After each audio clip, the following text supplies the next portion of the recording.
அன்பான தேவ ஜனமே, விக்டரி காஸ்பல் சர்ச் விடுதலையின் சுவிசேஷ சபை வழியாய் உங்களுக்கு கிருபையும் சமாதானமும் உண்டாவதாக. இன்று 15ஆம் கவிதை. இதோட தலைப்பு பார்த்தீங்கன்னா, உற்சாக நதியிலே குளிப்பேன். நான் ஃபர்ஸ்ட் உங்களுக்கு முழுமையா சொல்றேன், அதுக்கப்புறமா இதுல இருக்கிற உள்ள ஆழங்களை தேவனே உங்களுக்கு விளக்குவார். உச்சரித்து மனதிலே துதிப்பேன், அபிஷேக வல்லமையில் துதிப்பேன், பரலோக பலத்திலே கழிப்பேன், உச்சி முதல் பாதம் கொண்டு ஜெபிப்பேன், துதித்து ஜெயிப்பேன், உற்சாக நதியிலே குளிப்பேன். வெள்ளி பெற்று துள்ளி எழ அள்ளி எடுத்தீர், தள்ளி நின்ற பிள்ளை பெயர் சொல்லி அழைத்தீர். துன்பங்கள் துரத்தும் துக்கங்கள், கண்ணீர் முற்றும் துடைத்திடும் கரங்கள். சாமுவேலை ஆலயத்தில் உயர்த்தி வைத்தீர், ஷக்கினா மகிமையால் நிறைத்தெடுத்தீர். ஒன்றுமில்லை என்று கன்று கதறிடுதே, வாழ வழி இல்லை என்று சொல்லி அழுதிடுதே. நல்லா பாருங்க, உச்சரித்து மனதிலே துதிப்பேன். நாவினால் நாம் அதாவது உச்சரிப்பதல்ல, மனதிலிருந்து தேவனுடைய வார்த்தையையும் தேவனுடைய பாடல்களையும் தேவனுடைய வசனத்தையும் நாம் உச்சரிக்க வேண்டும். உச்சரித்து மனதிலே துதிப்பேன், அபிஷேக வல்லமையில் துதிப்பேன். அபிஷேக வல்லமையுடன் நாம் துதிக்க வேண்டும்.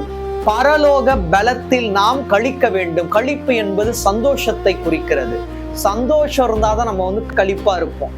அப்போ நல்லா பாருங்க, உச்சி முதல் பாதம் வரை நாம் தேவனை நோக்கி ஜெபித்து கொண்டே இருக்க வேண்டும். நாம் ஜெபித்தால்தான் நமக்கு ஜெயத்தை தேவன் தருவார். அது மட்டும் இல்ல, உற்சாக நதியிலே குளிப்பேன். உற்சாகமாய் தேவனுக்குள் முழுமையாக நிரப்பப்படுதலை குறிக்கிறது. அது மட்டும் இல்ல, வெள்ளி பெற்று துள்ளி எழ அள்ளி எடுத்தீர். நம்மள ஏன் தேவன் அள்ளி எடுத்திருக்காரா? தேவனுடைய அபிஷேக வரத்தை நாம் பெற்றுக்கொண்டு வாழ்வதற்காக தேவன் நம்மை அள்ளி எடுத்திருக்கிறார். தள்ளி நின்ற பிள்ளை பெயர் சொல்லி அழைத்தீர். உங்களுடைய பெயரை யாருமே அறியாது இருக்கலாம், கூட்டத்துல ஒரு ஓரமா இருப்பீங்க. ஆனா தள்ளி நின்ற பிள்ளை பெயரை தான் தேவன் சொல்லி அழைப்பார்.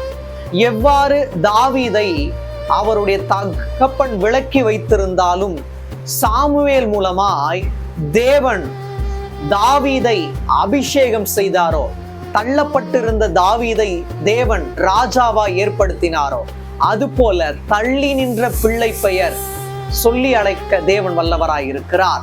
அது மட்டும் இல்ல, அதுக்கப்புறம் பாருங்க, துன்பங்கள் துரத்தும் துக்கங்கள்.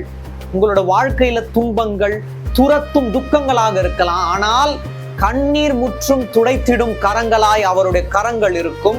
கண்டிப்பாக துன்பங்கள் துக்கங்கள் அனைத்தையும் தேவன் முழுமையாய் கழுவுவார். ஏனென்றால் உங்களுடைய கண்ணீரை துடைக்க அவருடைய கரம் இருக்கிறது. சாமுவேலை ஆலயத்தில் உயர்த்தி வைத்தீர், ஷக்கினா மகிமையால் நிறைத்தெடுத்தீர். அதனால்தான் ஜனங்கள் தேவனுக்கும் சாமுவேலுக்கும் பயந்திருந்தார்கள். ஏனென்றால் சாமுவேல் வெறும் ஒரு தீர்க்கதரிசி அல்ல, தேவனால் அபிஷேகம் பண்ணப்பட்டவர், ஒரு நியாயாதிபதி. தீர்க்கதரிசியா மட்டும் இல்ல, தேவனுடைய வார்த்தையா இருந்தார். தேவனுடைய வார்த்தை தான் தேவனுடைய தீர்க்கதரிசி என்று வழங்கப்படுகிறது. அதாவது தேவனுடைய தீர்க்கதரிசினாலும் தேவனுடைய வார்த்தைனாலும் ஒண்ணுதான். தேவனுடைய தீர்க்கதரிசி என்பவன் தேவனுடைய வார்த்தையை பெற்றுக்கொண்டு ஷகினா மகிமையால் நிறையப்பட்டவன். இந்த ஷகினா மகிமை அப்படின்றது பல ஆவிக்குரிய அர்த்தங்கள் இருக்கிறது. தேவனுடைய வார்த்தையை சொல்லும் போது உங்களுக்கு இது எளிதாக புரியும். ஷகினா மகிமை அப்படின்ற டாபிக்கை தேவன் எப்போ அடியனுக்கு கொடுக்கிறாரோ அப்போ ஷக்கினா மகிமனா என்னன்னு சொல்லிட்டு தேவனே உங்களுக்கு வெளிப்படுத்துவார். இதுக்கப்புறம் பாருங்க, ஒன்றும் இல்லை என்று கன்று கதறிடுதே, வாழ வழி இல்லை என்று சொல்லி அழுதிடுதே. நம்ம தான் கன்று. ஒன்றும் இல்லை என்று கன்று அழுதிடும் போதுதான் நீ நன்றாயிருப்பேன்னு சொல்லிட்டு தேவன் ஆசீர்வாதத்தை கொடுப்பார். அழுதிடுதே, வாழ வழி இல்லை என்று சொல்லி கதறிடுதே. நாம் கதறி அழும்போதுதான் அதை கேட்க தேவன் வருவார்.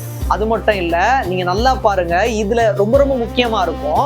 ஒன்றும் இல்லை என்று கன்று கதறிடுதே, வாழ வழி இல்லை என்று சொல்லி அழுதிடுதே. வழிகள் ஆத்தும வழிகள், நன்றாய் வாழ கற்றுத்தரும் வழிகள்.